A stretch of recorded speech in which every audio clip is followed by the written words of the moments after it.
Hello, friends. It was another ordinary day for a young man named Kieran. Woke up, ate breakfast, went to work, and when he came home, he took out the trash. But then something extraordinary happened. A huge spider crawled out of the bin and scuttled across the floor. Kieran screamed like a little girl and backed away from the monster. The spider was enormous. Its hairy legs were as thick as Kieran's torso, and its 8 beady eyes glistened in the faint light filtering through the window. It raised its 8 legs menacingly and lunged at Kieran. He screamed and shut his eyes tightly, bracing for impact, but it never came. When he dared to open his eyes, he saw that the spider was gone. He cautiously approached the spot where the monster had been sitting just a moment ago. On the floor, he noticed a glint of metal under the cupboard. He moved the cupboard and found a strange silver pendant. It looked ancient, and there was something about it that seemed oddly familiar. Kieran slipped the pendant around his neck, and suddenly he felt a surge of power. It was a good feeling, a feeling that made him want more, much more. He didn't know it, but this pendant was no ordinary trinket. It was a relic of immense power, a conduit to a realm where monsters lurked. And now that he wore it, he had unleashed a force that would change his life forever. Suddenly, a loud crash from outside drew Kieran's attention to the window. There, silhouetted against the moonlight, were 2 figures, one human and one monstrous. The human was a woman with long flowing hair and a determined expression. She was locked in a fierce battle with a creature that looked like a twisted mockery of a lion.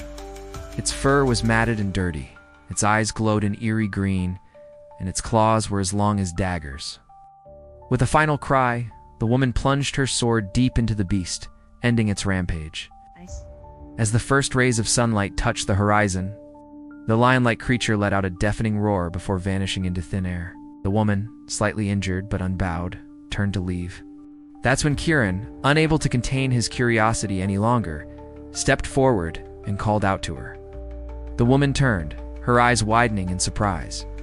She looked at Kieran, and then at the pendant around his neck, a knowing smile spreading across her face. "So you found it," she said, her voice soft yet strong. "I've been looking for that pendant for years." Kieran, still in shock from the battle he had just witnessed, could only nod dumbly. "I'm Kieran," he finally managed to say. "What's your name?" "Call me Luna," the woman replied. "And Kieran, you have a gift. You can become a Joyan, a wielder of the light just like me." Kieran's mind reeled at the prospect. To be a monster hunter, to wield the power to protect the innocent, it was a calling he couldn't resist. Under Luna's patient guidance, Kieran learned to harness the pendant's power. He discovered he could transform into a powerful warrior, his body glowing with celestial light. His attacks were devastating, but with each victory, he felt a dark, terrifying power growing within him. It whispered to him, tempting him with promises of even greater power. If he embraced the darkness, the turning point came during a battle with a horde of grotesque, shadowy creatures. As Kieran fought, the whispers grew louder, urging him to give in to his darker impulses. In a moment of weakness, he did. The light around him flickered and died, and when it returned, it was replaced by a chilling, eerie glow. His eyes blazed with otherworldly power. He was stronger now, but at what cost? For Kieran had crossed a line he could never come back from. It had become the very thing he had sworn to destroy. Now he had to fight not only to survive, but to retain his humanity. And as he struggled with the darkness within, he knew that his greatest battle was not against the monsters outside, but the ones that had taken root inside his heart.